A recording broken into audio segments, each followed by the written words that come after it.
Jadi, berdasarkan teori mekanika kuantum, dalam suatu atom, elektron menempati suatu kulit, di mana dalam satu kulit tersusun dari subkulit-subkulit.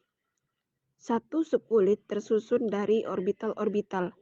Satu orbital menampung maksimal 2 elektron. Jadi, di dalam konfigurasi elektron mekanika kuantum, tidak hanya membahas mengenai kulit, melainkan juga subkulitnya yang berisi bilangan kuantum atau kumpulan orbital S, P, D, dan F. Nah, untuk memudahkan penentuan nilai bilangan kuantum, digunakan sebuah diagram orbital. Diagram orbital dilambangkan dengan sebuah kotak. Subkulit S terdiri dari satu kotak, subkulit P terdiri dari 3 kotak, subkulit D terdiri dari 5 kotak, dan subkulit F terdiri dari 7 kotak.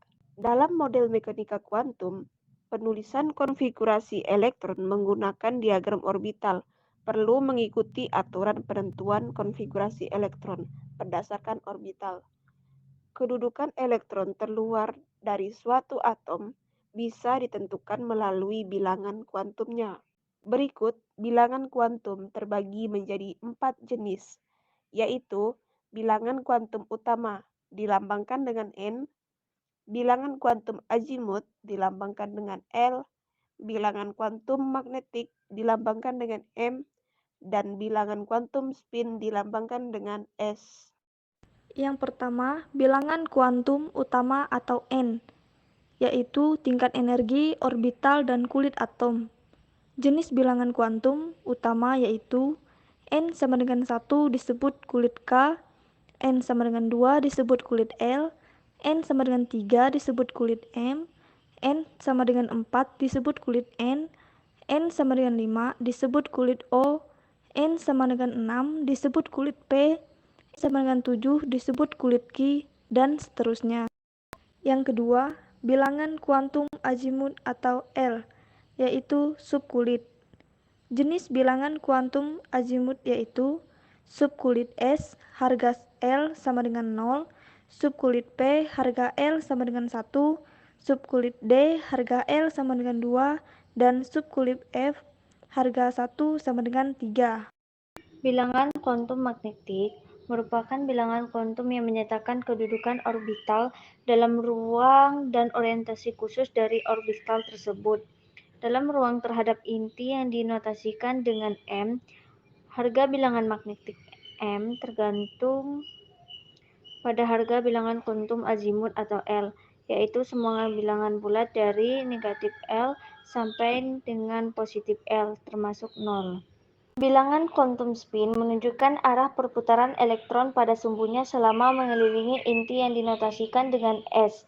Bilangan kuantum spin mempunyai nilai yaitu S sama dengan positif setengah dan S sama dengan negatif setengah.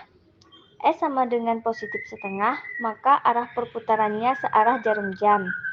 Sedangkan S sama dengan negatif setengah, maka arah perputarannya berlawanan jarum jam. Penulisan konfigurasi elektron mekanika kuantum tidak boleh ditulis sembarangan. Penulisan konfigurasi elektron mekanika kuantum berlandaskan pada 4 prinsip utama, yaitu asas Aufbau, kaidah Hahn, asas larangan Pauli, dan penyimpangan elektron. Asas Aufbau. Menurut aturan ini, pengisian elektron dimulai dari tingkat energi terendah ke tingkat energi tertinggi. Agar lebih memahami, perhatikan diagram berikut. Pengisian elektron dimulai dari 1s, 2s, 2p, 3s, 3p, 4s, 3d, 4p, 5s, 4d, 5p, 6s, dan seterusnya. Sebelumnya, kita sudah mengetahui bahwa setiap subkulit memiliki daya tampung elektron yang berbeda. S sama dengan 2 elektron, P sama dengan 6 elektron, D sama dengan 10 elektron, F sama dengan 14 elektron. Kaidah Hahn.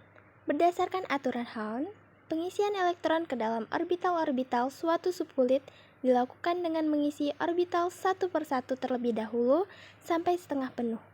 kemudian berpasangan dengan arah perputaran elektron yang berbeda. Contoh soal. Nitrogen dengan 7 elektronnya hanya bisa mengisi subkulit 1s2, 2s2, 2p3. Kemudian ada pengisian orbital dalam setiap kekuatan energi berikut. Subkulit S memiliki 1 orbital dan subkulit P memiliki 3 orbital. Masing-masing orbital maksimal memiliki 2 elektron terlebih dahulu.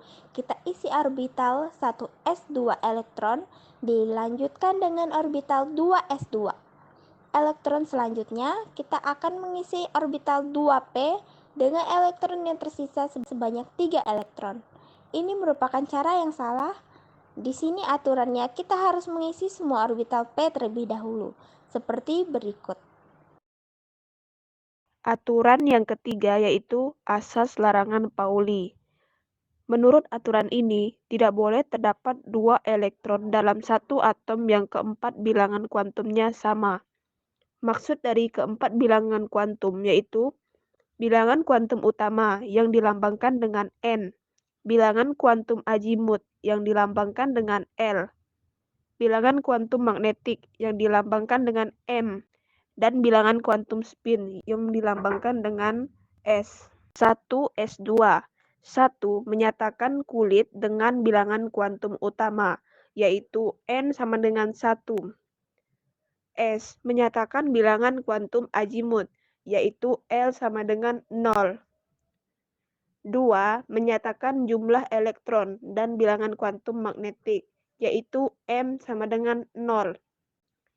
Elektron pertama bilangan kuantum spinnya bernilai S sama dengan positif setengah. Elektron kedua bilangan kuantum spinnya bernilai S sama dengan negatif setengah. Nah, di sini dapat kita lihat bahwa tidak ada elektron dengan keempat bilangan kuantum yang sama persis. Aturan yang keempat adalah aturan penuh dan setengah penuh atau penyimpangan elektron. Menurut aturan ini, aturan penyimpangan konfigurasi elektron menyatakan bahwa suatu elektron mempunyai kecenderungan untuk berpindah orbital apabila dapat membentuk susunan elektron yang stabil. Aturan ini disebabkan oleh tingkat energi orbital yang saling berdekatan hampir sama. Penyimpangan pada orbital D dikarenakan orbital penuh atau D10 atau setengah penuh D5 bersifat lebih stabil dibandingkan dengan orbital yang hampir penuh D9 atau hampir setengah penuh D4. Contohnya, atom krom dengan nomor atom 24. Konfigurasi elektronnya 1s2, 2s2, 2p6, 3s2, 3p6, 4s2, dan 3d4. Dari konfigurasi ini, terlihat bahwa orbital 4s terisi penuh 2 elektron, dan orbital 3d tidak terisi penuh dan setengah penuh. Untuk mencapai aturan penuh dan setengah penuh, maka 1 elektron pada 4s2 pindah ke orbital 3d yang kosong. Sehingga konfigurasi menjadi 1s2, 2s2, 2p6, 3s2, 3p6, 4s1, dan 3d5.